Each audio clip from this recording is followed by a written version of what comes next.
May 31st, 1975, Hamilton, New Zealand.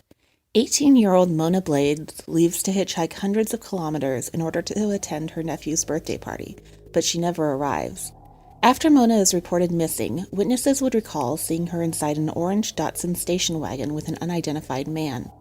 Over the years, investigators examined a number of different suspects, including a former traffic officer, a man who committed suicide only weeks after Mona went missing, and a biker gang, but no trace of Mona is ever found. After that, the trail went cold.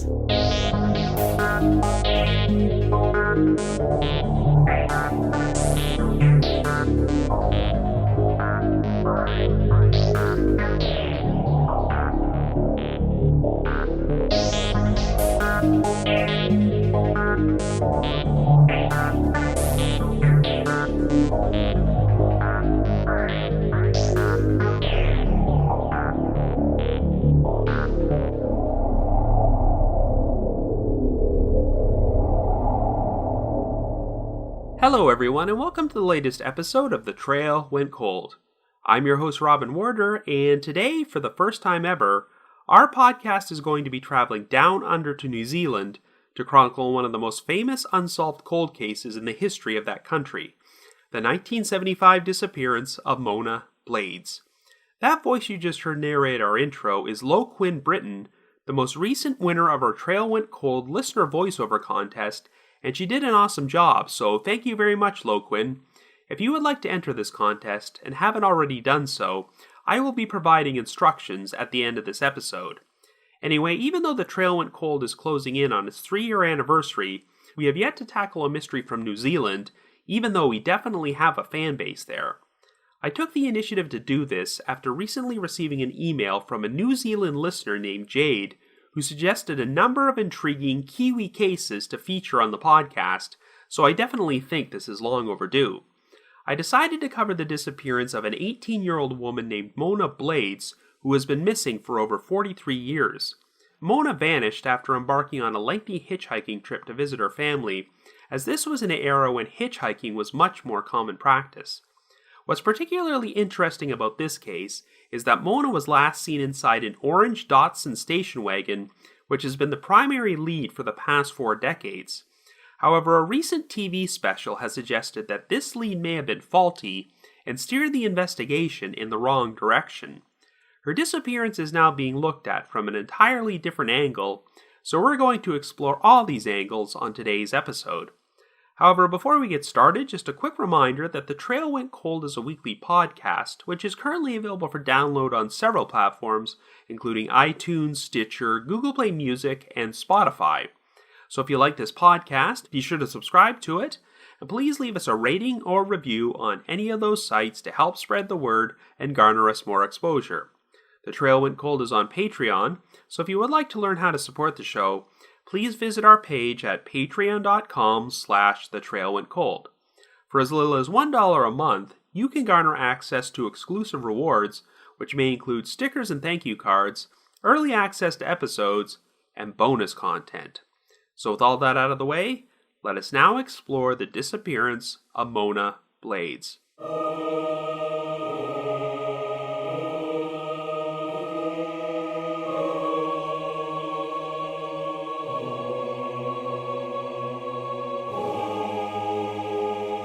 Our story begins in New Zealand in 1975. Our central figure is 18-year-old Mona Blades, who is currently living in the city of Hamilton alongside her sister Lillian, her brother-in-law Tom, and her baby niece. Mona has been working as a shop assistant, but is planning to start a new job at a dairy. On Saturday, May 31st, Mona made a last-minute, spur-of-the-moment decision and decided that she wanted to make a trip to the city of Hastings to see the rest of her family. One of New Zealand's national holidays is the Queen's birthday, which takes place every year on the first Monday of June, and Mona was hoping to spend the long weekend attending her nephew's first birthday. She had bought him a set of colorful plastic tumblers as a birthday gift, and since she was hoping to surprise everyone, Mona did not tell her family that she was coming. However, the distance from Hamilton to Hastings was over 300 kilometers, and the trip would take nearly 4 hours. Since Mona did not own a vehicle, and her sister and brother-in-law were unable to drive her, she would have to hitchhike her way there. So early Saturday morning, Tom drove Mona to State Highway 1 and dropped her off there so she could hitchhike a ride and begin her trip. But Mona never arrived in Hastings that day, and since she wanted her appearance to be a surprise, and her family did not know she was coming, they did not realize anything was amiss. After 3 days, Mona's sister and brother-in-law realized she had not arrived back in Hamilton, and when she missed the first day of her new job at the dairy without contacting anyone, her family became concerned and reported her missing. Mona's disappearance would eventually become one of the largest missing persons investigations in the history of New Zealand, and it wasn't long before eyewitness sightings of Mona began pouring in.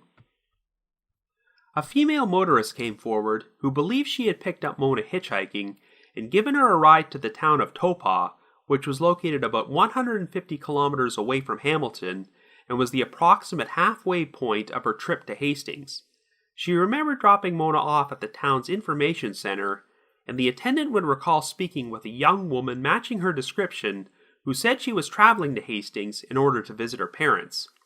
Police also heard from a truck driver who claimed that sometime after 10 a.m. that morning, he saw Mona climbing into an orange Datsun 120Y station wagon on the outskirts of Taupo.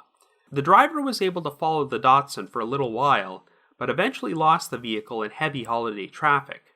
But investigators would hear of another intriguing lead involving this particular vehicle. Sometime later that morning, a fencing contractor was driving on Matea Road, a dirt road located next to State Highway 5 over 50 kilometers southeast of Taupo. The contractor was about 200 meters from the highway when he passed by an orange Datsun station wagon parked by the side of the road. He remembered seeing a young woman matching Mona's description in the back seat, and a large, balding, middle-aged man was behind the wheel.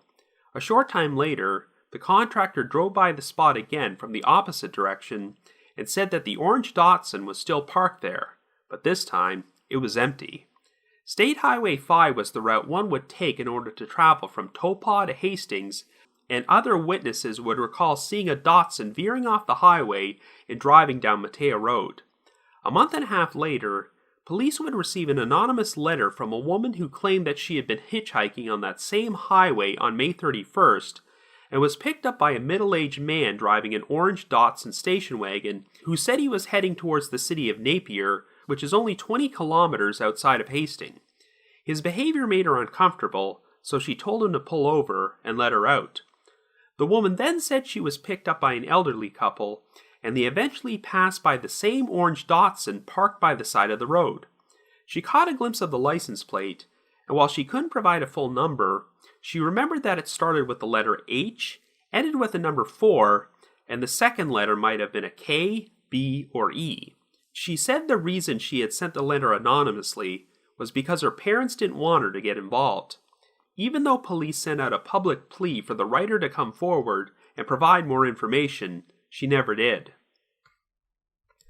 An extensive search effort was performed with the Matea Road area where all these sightings had taken place, but they turned up no trace of Mona or the backpack she had been carrying that day. However, immediately after police went public about the sightings of the orange Datsun station wagon, a strange incident took place.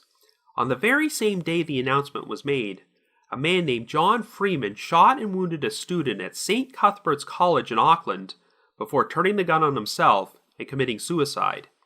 This event took on a greater significance once it was discovered that Freeman had rented an orange Datsun station wagon on the very same weekend Mona went missing. In spite of this connection, no evidence could be found to link Freeman to her disappearance. Virtually every individual in New Zealand who owned an orange Datsun at that time were interviewed by police, and nearly all of them were able to provide alibis for May 31st. However, a man named Charlie Hughes had a difficult time accounting for his whereabouts that weekend. Hughes lived in Hamilton, worked for a house removal company, and drove an orange Datsun as his company vehicle. There were also sufficient kilometers on his odometer to cover a trip from Hamilton to Napier and back. While there was no direct evidence to implicate Hughes, he never went off the radar as a suspect. In 2005, on the 30th anniversary of Mona's disappearance, Hughes, who was living in Australia by this point, was re-interviewed by police and he voluntarily submitted a DNA sample. He also did not hesitate to publicly express his frustration about being considered a suspect for the past 3 decades, claiming that it had ruined his life. In addition to Hughes, police also said that another man who owned an orange Datsun in 1975 was being looked at as a possible suspect, though he has never been publicly named. Around the same time period, police received a promising lead when they learned that Mona Blades' name had been inscribed on some concrete inside a garage in the town of Huntley, leading to speculation that her remains might be buried under there. But this turned out to be a dead end, as the former owner of the property had inscribed Mona's name there 6 years earlier, and he apologized to the Blades family. But this would not be the only allegation about Mona's remains being buried under a concrete floor. In January of 2012, an excavation was done at a house in the town of Cowrow, which had previously belonged to a former traffic officer named Mervyn Derrick Hinton. Hinton had died nearly 4 years earlier, and a former police sergeant named Tony Moeller suspected he was responsible for Mona Blades' disappearance. Hinton and Moeller had served on the force together for a decade, and even though the two men were once close friends, Moeller was now convinced that Mona's remains were buried underneath the concrete laundry room floor of Hinton's former home. Moeller had spent years compiling evidence against Hinton and turned it over to the police, which compelled them to perform the dig. Apparently, when Hinton was questioned at the time Mona's disappearance took place, he said, quote, "If you think I did it, prove it." Moeller said that Hinton owned an orange Datsun in 1975, but this was disputed by Hinton's daughter, Pauline Barrett, who claimed her father was actually driving an orange Toyota Corolla station wagon at that time. Pauline also maintained that the concrete laundry room floor had been poured before Mona even went missing. Well, the excavation turned up nothing, though Moeller continues to maintain that Hinton was responsible and that Mona's remains might be buried on another section of the property. Pauline, who happens to be an attorney, has always maintained that her father is innocent, and even gone so far as to threaten Moeller with legal action over his accusations. The next development in this case took place just this past year in July of 2018, when Mona's story was featured on the New Zealand TV program Cold Case. Some veteran detectives had revisited the original case files in order to look at the disappearance with some fresh eyes, and they arrived at the conclusion that the biggest lead, the orange Datsun station wagon, may have completely hampered the investigation and caused the police to overlook other potential leads. Here are some of the issues they had. For starters, it turned out that the truck driver who saw Mona climbing into the Datsun changed details of his story each time he was interviewed by police, so it's possible his story may have been influenced by what he read or heard about the case. But the biggest issue was that the photograph of Mona, which was circulated by police and displayed by the media, was outdated. The photo was taken while Mona was a bridesmaid at a wedding, and she had long hair and blonde curls. However, at the time she went missing, Mona was actually sporting a shorter, mullet-style haircut. This means that some of the eyewitnesses who reported seeing Mona that day, including the truck driver, were basing their memories off a photo in which she had a completely different hairstyle. So if they remembered seeing a young blonde woman with long hair, they may not have actually seen Mona. The Cold Case program actually presented a new computer-generated composite of Mona with her shorter haircut, which they believed was a more accurate depiction of what she looked like on May 31st, 1975. It also turned out that there were other eyewitness sightings of Mona in Taupo that day, which were not fully investigated. At around 10:30 a.m., a witness working in a fruit shop who happened to know Mona personally claimed that he saw her walking by with another female hitchhiker, and they both climbed into a darkish blue-green station wagon. There would also be 3 independent eyewitness sightings of Mona in town at the Spa Hotel, which took place between noon and 1:30 p.m. The first 2 witnesses saw Mona drinking with another young woman. The third witness did not see the other woman, but claimed that he spoke to Mona and that she identified herself by name before she climbed into a red Toyota station wagon. There were also 2 more interesting eyewitness sightings of that red Toyota station wagon in Taupo that day. One witness saw the vehicle traveling in convoy with a biker gang at a service station, and later that evening, Another witness claimed she saw two men carrying a rolled carpet and placing it into the back of the Toyota. But after the sightings of Mona inside the orange Datsun entered the investigation, these leads were not followed up on. Investigators have revealed that they now have a new theory. Mona may have fallen victim to a biker gang. Mona apparently had affiliations with biker gangs from Hamilton and Auckland, and one of these gangs may have been traveling through Taupo on their way to a convention in Wellington that weekend. Shortly after the Cold Case program aired, an anonymous witness came forward to the Rotorua Daily Post newspaper and shared his belief that Mona had been murdered by members of the notorious Highway 61 motorcycle club. The witness shared a second-hand account from a deceased friend of his who claimed that in 1976, he had been with members of the Highway 61 gang inside a flat in Auckland and heard them talk about killing Mona Blades. However, the witness initially did not take this information seriously, since he was always under the impression that Mona was murdered by the man driving the orange Datsun. But once the Cold Case program essentially debunked this theory, the witness figured that his friend's story might have more credence. Investigators now believe that Mona did not leave Taupo alive on the day she disappeared. But thus far, she continues to remain a missing person, and there's still no answers about what actually happened to her. So I guess you could say, the trail went cold.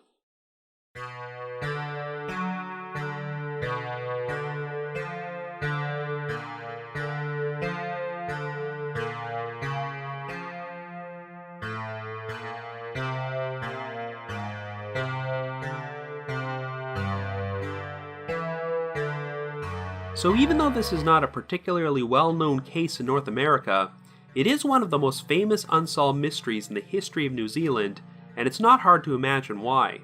Even though hitchhiking is considered a dangerous activity today, it's often surprising to go back a few decades and see just how many unsolved cases there are where a victim was murdered or went missing after they were last seen hitchhiking. But back then, it was just a more commonly accepted practice, and stories like this are the reason people are now so averse to it. In Mona's case, it sounds like she pretty much made a spontaneous decision to take a nearly 4-hour road trip to surprise her family, but given that her sister and brother-in-law had an infant daughter to take care of at that time, you can understand why they wouldn't have been able to drive her.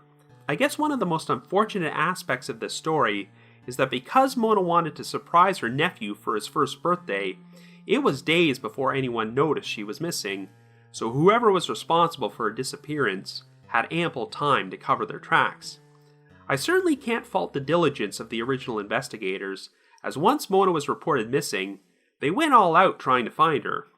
It's quite amazing that they checked out virtually every person in New Zealand who owned an orange Datsun station wagon, but herein lies the problem. What if that Datsun was nothing more than a red, or should I say orange, herring? It seems like investigators who have looked at this case today now lean towards this vehicle having no relevance to the case.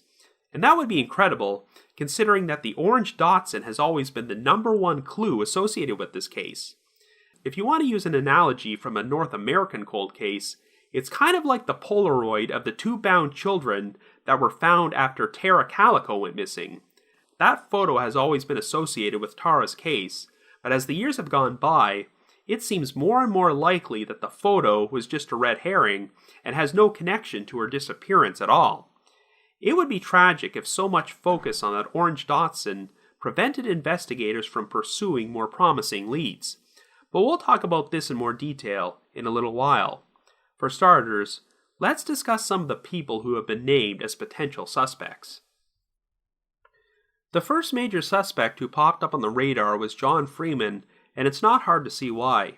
He rented an orange Datsun on the same weekend Mona went missing, and on the very same day police announced they were looking for a vehicle like that, Freeman shot and wounded a college student before committing suicide.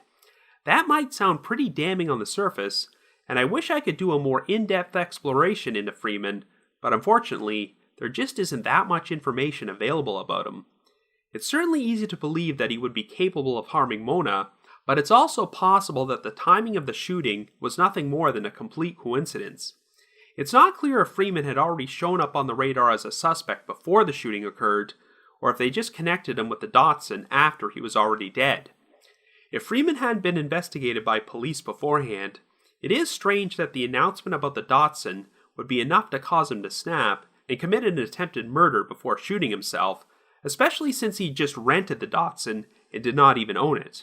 After all, a lot of people drove orange Datsun station wagons at that time, so renting one is not conclusive evidence that he killed Mona. There are too many key pieces of information missing for me to form a definitive conclusion. I don't even know what Freeman looked like, or if he had any resemblance to the balding middle-aged man seen in the Datsun on Mateo Road.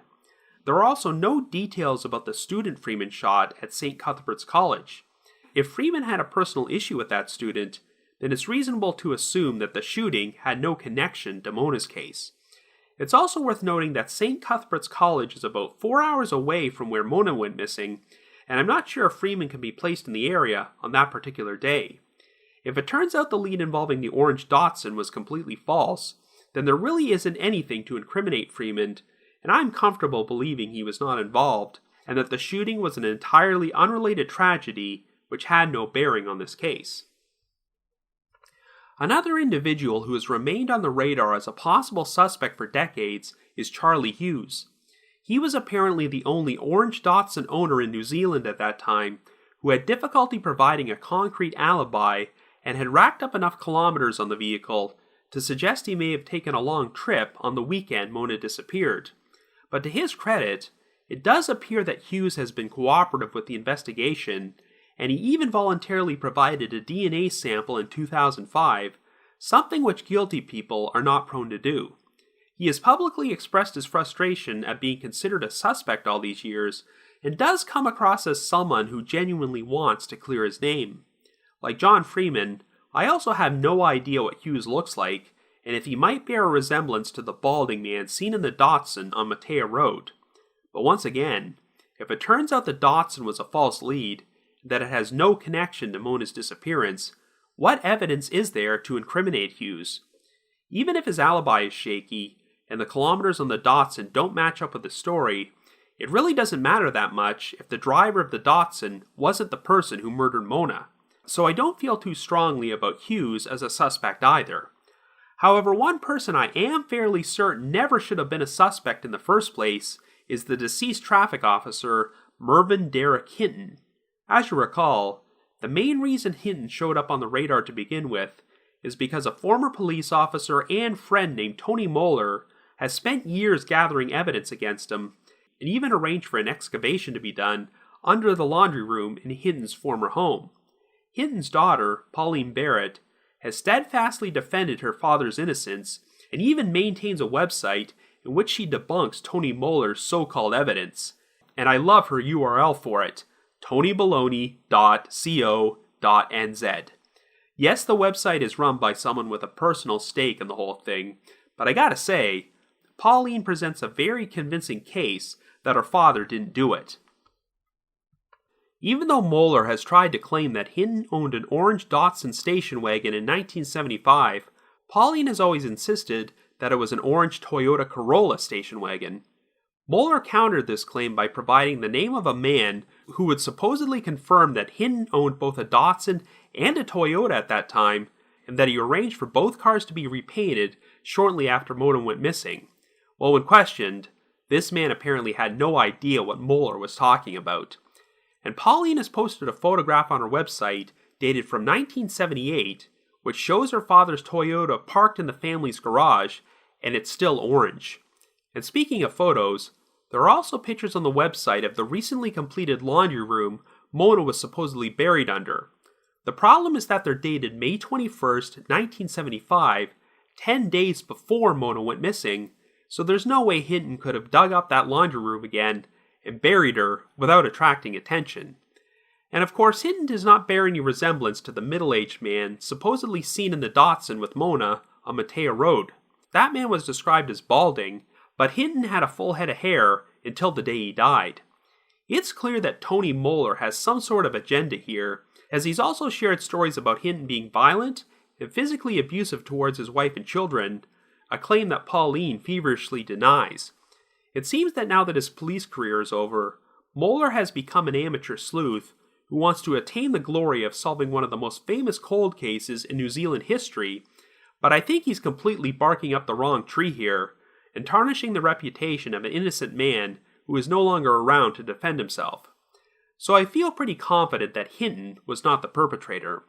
The other major lead involving the orange Datsun was the anonymous letter sent to the police in July of 1975 from a young woman who claimed that she was picked up by a man driving a Datsun who made her uncomfortable on the same day Mona disappeared, and that she later saw the same car parked by the road and caught a partial read on the license number. Since the writer never came forward, no one has any idea if the letter was genuine or a hoax. But I think her story doesn't really match the eyewitness accounts that day. The writer doesn't give an exact location where she was picked up by the Datsun, but makes it sound like it was somewhere on State Highway 5 between Taupo and Napier. But Mona was seen climbing into the Datsun in Taupo, so theoretically, shouldn't she have already been in the car when this woman was picked up? If the driver was the killer, I guess it's possible he could have murdered Mona and disposed of her body before he picked up the letter writer. But again, if the new theory is correct, and the orange Datsun has no actual connection to this case, then the story in the letter has no real significance. So now we're going to explore this recent theory from investigators about a biker gang, but let's start from the beginning. One thing which seems pretty certain is that Mona did manage to successfully hitchhike from Hamilton to Taupo, which is about the halfway point on her trip to Hastings. We do have multiple witnesses placing her there that morning at around 10 a.m., and the attendant who spoke to Mona at the information center claims she said she was on her way to visit her family in Hastings, so I think that sighting was genuine. But after that, the contradictions begin, as we have a truck driver who said he saw Mona climbing into an orange Datsun which drove her out of town shortly after 10 o'clock, while other witnesses have placed Mona in Taupo a few hours after that, between 12 o'clock and 1:30. I find it very interesting that it now appears there was a major discrepancy about Mona's appearance, as the photograph which circulated after she vanished showed her with a completely different hairstyle than the one she had on the day she went missing. And there's quite a distinct difference between having long hair with blonde curls and a shorter mullet-style haircut on that particular day. This is one of those details you probably wouldn't even think about in the era of the selfie, where people constantly take up-to-date photographs of themselves. If Mona decided to completely change her hairstyle today, she'd probably post a photo of it on social media within minutes. But in 1975, it's definitely not implausible that no pictures of Mona's current hairstyle existed, and the best photo her family could provide was outdated. The big issue is that this discrepancy might call into question the sighting of Mona climbing into the orange Datsun, which has been the crux of the entire investigation these past 4 decades. Because if the truck driver who reported this sighting was basing it off the photograph of Mona which was circulated by the police, then he could have remembered seeing a young woman with long blonde hair climbing into a Datsun. Since that's not the hairstyle Mona had on that particular day, it's possible that he actually saw an entirely different blonde woman. Remember, this was a busy holiday weekend with a lot of traffic in an era where hitchhiking was fairly common, so there could have been a number of young blonde women hitching rides through Taupo that day.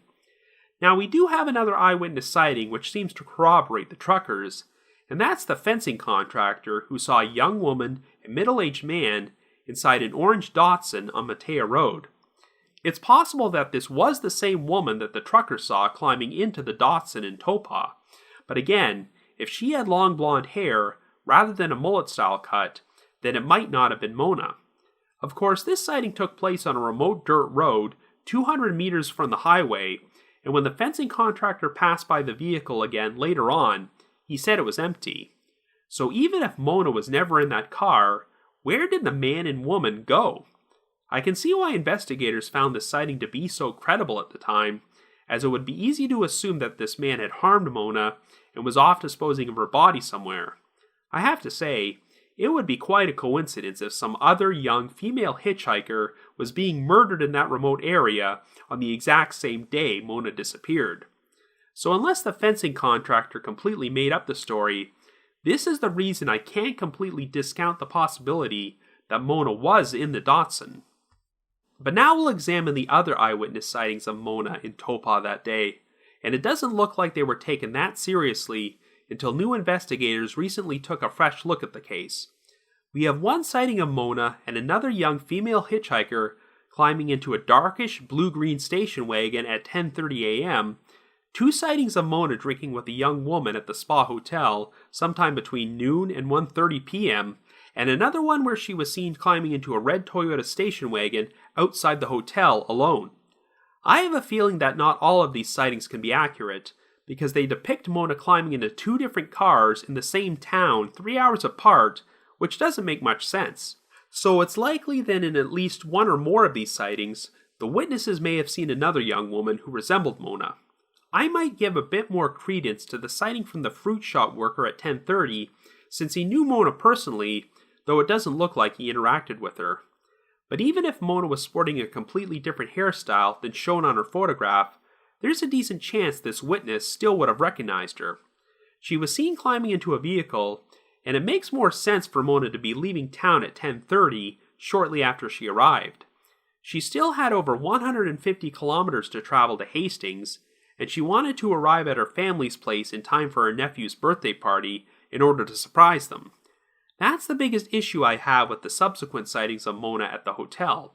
Why would she still be hanging out and drinking in Topa 2 to 3 hours later? But on the other hand, the witness who saw Mona climbing into the red Toyota station wagon claimed he spoke to her, and she told him her name was Mona Blades, so that also lends some credence to this sighting. And there's also the fact that multiple people saw Mona in the company of another young woman, but since it was a busy holiday weekend, it's possible that Mona could have befriended another female hitchhiker and decided to travel with her. Yet we have two different sightings of Mona climbing into two different cars at two different times, and the first time she's with another woman, and the second time she's alone. So if Mona really was hanging out with another hitchhiker, what happened to her? It doesn't look like any other young women from the area were reported missing around this time. I know that after the Cold Case TV program aired, the police put out a press release asking any female hitchhikers who were in Topa that weekend to come forward if they recalled seeing or traveling with Mona Blades, but it doesn't look like that's happened yet. It seems like investigators are now leaning towards the theory that Mona was the victim of a biker gang. They've said that Mona had affiliations with biker gangs during that time period, though they've been a bit vague on the details. But one witness has recently come forward who specifically implicated the Highway 61 Motorcycle Club, so I suppose I should provide some backstory about them. The Highway 61 Motorcycle Club is an outlaw biker gang who formed in Auckland in 1968, and they eventually became the largest biker gang in New Zealand. If you look up their history, you'll find no shortage of incidents in which its members have been implicated in violent crimes such as murder and rape. The Highway 61 gang have chapters in Hastings and Topa, so Mona could have crossed paths with them both before and when she went missing, especially since one of these gangs was reportedly passing through Topa to attend a convention in Wellington that same weekend. Now, the connections are pretty tentative. We have the aforementioned witness who claimed that a deceased friend of his once told him he was with members of the Highway 61 gang when they bragged about killing Mona back in 1976, but this is strictly third-hand information. You might be wondering why it took this man so long to come forward with this story, but it sounds like he initially dismissed it because all the media attention focused on Mona being abducted by someone driving an orange Datsun. It was only after the Cold Case program called this lead into question and shifted the focus toward biker gangs that he suddenly thought his friend's story might have some truth to it. But the thread which might link Mona to this gang is the fact that she was seen climbing into a red Toyota station wagon, and a vehicle matching that description was seen with a biker convoy near Topa that day. And later that night, a witness claimed she saw two men placing a rolled carpet into the back of a red Toyota. These might all be entirely unrelated events which have no significance, but they do allow one to dream up a potential scenario for what happened to Mona. If the driver of the red Toyota had a connection to the biker gang, they could have driven Mona to the bikers to be murdered, and those responsible subsequently used the Toyota to dispose of her dead body. I mentioned earlier that my biggest issue with the sightings of Mona at the Spa Hotel is it sounds like she was anxious to make it to her family's home in Hastings in good time, so why would she still be hanging around in Topa hours after she arrived? Well, the authorities have put forward the idea that Mona may have been murdered by people she knew, so if she happened to bump into some acquaintances in Topa, perhaps they compelled her to hang around with them for a little while. Perhaps this other young woman seen with Mona was someone she knew, and if Mona had previous affiliations with biker gangs, maybe she ran into some bikers she recognized and trusted, but did not realize how violent they really were, so they wound up harming her. This is a fairly plausible theory, and I can see why it was never explored at the time, given how much emphasis was placed on the orange Datsun station wagon. If the new investigators are willing to discredit the primary lead, which everyone has stuck to these past 40-plus years, then they must have uncovered some pretty convincing evidence to make them believe this biker gang theory is closer to the truth. It would be pretty heartbreaking if it turned out investigators have been looking in the wrong direction all this time, but at least they're willing to remedy that. Mona's parents have both since passed away, and for the first 3 decades after she went missing, the Blades family almost never did interviews with the media, as they just found the whole experience too painful to relive. They've since become more open about appearing in the spotlight, particularly since the investigation has now started exploring other leads. Personally, I can't say I'm entirely 100% convinced that the lead with the Datsun was false, but so much time has passed that I'm all for looking at the case with fresh new eyes and exploring a different angle. With any luck, this new angle turns out to be the correct one. We've had a number of decades-old cold cases get solved these past few years, so who's to say that couldn't occur again? So if you happen to have any information about the unsolved disappearance of Mona Blades, please contact the appropriate authorities. Anyway, another special thanks to Loquin Britton for doing such a great job at narrating our opening. If you've already entered our monthly contest before, you are automatically eligible for my next random drawing, so you don't have to do anything. But if you want to enter and haven't done so yet, all you have to do is send me an email under the subject line, Trail Went Cold Contest, naming the one unsolved cold case you would most like to see covered on this podcast. So once again, send me an email under the subject line, Trail Went Cold Contest, to robin.warder@icloud.com. That's robin.warder@icloud.com. Another reminder that The Trail Went Cold is on Patreon, so if you have a moment, please visit patreon.com/thetrailwentcold to learn how you can support our podcast and become eligible for some pretty neat rewards. We've already released some exclusive bonus episodes for our patrons in tiers 2 and 3, and we'll be releasing another new one this month, so to learn more information, feel free to visit our Patreon page. I'd also like to give a shout out to our most recent listeners who have signed up with us on Patreon this week, and they are Ben, Amanda H., Sarah H.W., and Hanan S.B. And for the last several weeks, I've been expressing thanks to our regular patrons who have been signed up with us for a while, and here are the rest of the folks I haven't got to yet. So this week, I'd like to express my appreciation for Carol, Vigard B., Justin S., Aura, Kenda H., Lily Y., James L., The Murder in My Family podcast, Nikki C., Eman R., Carrie S., Jeff B., Aaron D., Lisa L., Daniel G., John L., Hannah H., Amanda B., Mark M., Reno, David M., Kristen Ellen T., and Liz Ike S. Thank you all so much for your support. And before we bring this episode to a close, I have a special announcement. One of the cases featured on The Trail Went Cold has just been solved. You might recall an episode back in February where we covered 2 separate cases which took place on Valentine's Day, one of which was the 2007 murder of 39-year-old Jodine Sarin. It was an absolutely horrible crime, as Jodine had mental disabilities, and her parents initially thought that they'd walked in on her having sex with a man in her bedroom. But little did they know that this man had actually strangled Jodine to death, and was violating her dead body before he fled the scene. Well, I'm pleased to announce that last week, DNA evidence finally linked the crime to a suspect named David Mabrito, who committed suicide back in January of 2011.